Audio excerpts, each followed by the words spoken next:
जैसे महेंद्र सिंह धोनी जिसने भारत को 2011 में वर्ल्ड कप दिलाया था, वो रांची जिले से ताल्लुक रखते हैं, तो उसके बारे में कहा जाता है कि रांची का बेटा है।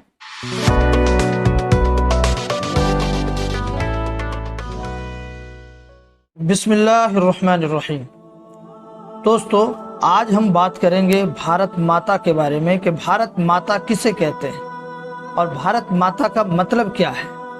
और इस दुनिया में तकरीबन 192 मुल्क हैं, किसी मुल्क के साथ माता का लफ्ज़ नहीं जोड़ा जाता है, सिर्फ भारत के साथ भारत माता का लफ्ज़ क्यों जोड़ा जाता है। और मुसलमान भारत माता की जय का नारा क्यों नहीं लगाते। देखिए, वेदों में धरती को माता कहा गया है और पूरी दुनिया में वेदों को मानने वाले सिर्फ भारत में हैं। इस वजह से पूरी दुनिया के किसी मुल्क के साथ माता का लफ्ज़ नहीं जोड़ा जाता है, सिर्फ भारत के साथ जोड़ा जाता है, क्योंकि वेदों को मानने वाले सिर्फ भारत में रहते हैं। तो इस एतबार से ये एक धार्मिक स्लोगन है और मुसलमानों को हुक्म ये है, मन तशब्बह बिकौमिन फहुवा मिनहुम, जो जिस कौम की मुशाबहत इख्तियार करेगा उसका शुमार उसी कौम के साथ होगा। यानी जो जिस कौम की नक्काली करेगा क़यामत के दिन उसका हश्र उसी के साथ होगा। इस वजह से मुसलमान इस नारे को नहीं लगाते हैं, यानी भारत माता की जय का नारा नहीं लगाते। पूरी दुनिया को मालूम है कि अगर कोई चीज़ किसी चीज़ से पैदा होती है तो वो माँ बेटे का दर्जा रखती है, और कोई चीज़ किसी चीज़ में पैदा होती है तो वो माँ बेटे का दर्जा नहीं रखती है। सिर्फ में और से का फर्क है। से पैदा होने वाला माँ बेटे का दर्जा रखती है, में पैदा होने वाला माँ बेटे का दर्जा नहीं रखती है। मिसाल के तौर पर अगर कोई भारत में जन्म लेता है और वो कोई ऊंचा काम करता है तो उसके बारे में कहा जाता है कि ये भारत का बेटा है।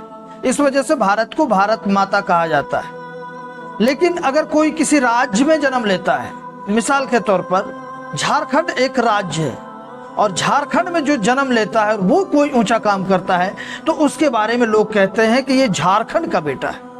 तो ये तो कहते हैं झारखंड का बेटा है, लेकिन फिर झारखंड को झारखंड माता नहीं कहते।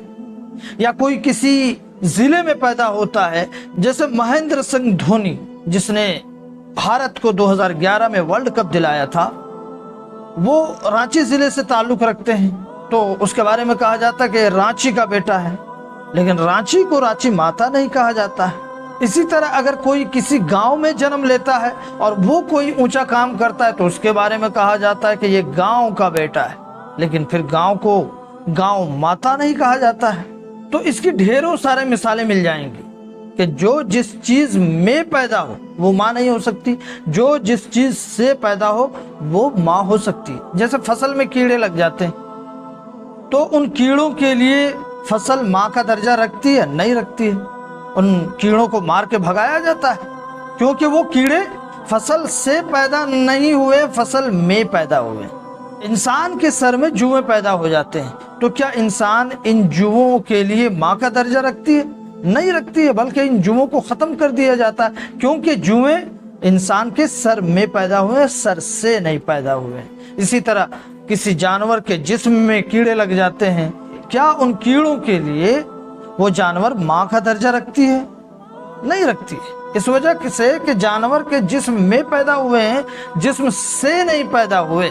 इसकी बहुत सारी मिसालें मिल जाएंगी। अगर कोई हॉस्पिटल में जन्म लेता है तो वो हॉस्पिटल माँ नहीं हो सकता। कोई फ्लाइट में पैदा हो, फ्लाइट चलते हुए पैदा हो जाए तो वो फ्लाइट उसके लिए माँ नहीं बन सकती। कोई चारपाई पर पैदा हो तो वो चारपाई उसके लिए माँ नहीं बन सकती। तो सिर्फ में और से का फर्क है, ये आप देखेंगे तो आपको बात समझ में आ जाएगी। और एक बात, पंडित जवाहरलाल नेहरू ने एक बहुत अच्छी बात कही थी बंगाल में, जब वो एक गांव में गए थे बैलगाड़ी से, और गांव के लोगों के दरमियान बातचीत करते हुए उन्होंने पूछा था कि बताओ भारत माता किसे कहते हैं, भारत माँ का मतलब क्या है। तो किसी ने कहा कि भारत के जो पहाड़ हैं वो माँ है, किसी ने कहा भारत की नदियां ये माँ का दर्जा रखती, किसी ने कुछ कहा, मुख्तलिफ जवाबात दी।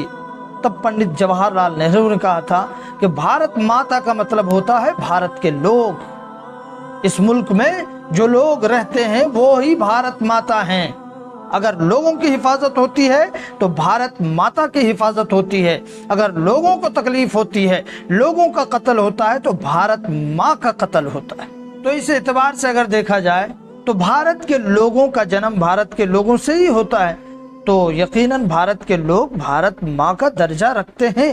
اور اگر یہ بھارت ماتا کا نعرہ اس وجہ سے لگایا جاتا ہے کہ اپنے آپ کو دیش بھکت ثابت کرنا ہے کہ ہم اس ملک سے محبت کرتے ہیں، پریم کرتے ہیں، تو اس سے بڑھیا جملہ اور کیا ہو سکتا ہے جو علامہ اقبال نے کہا تھا، سارے جہاں سے اچھا ہندو ستا ہمارا۔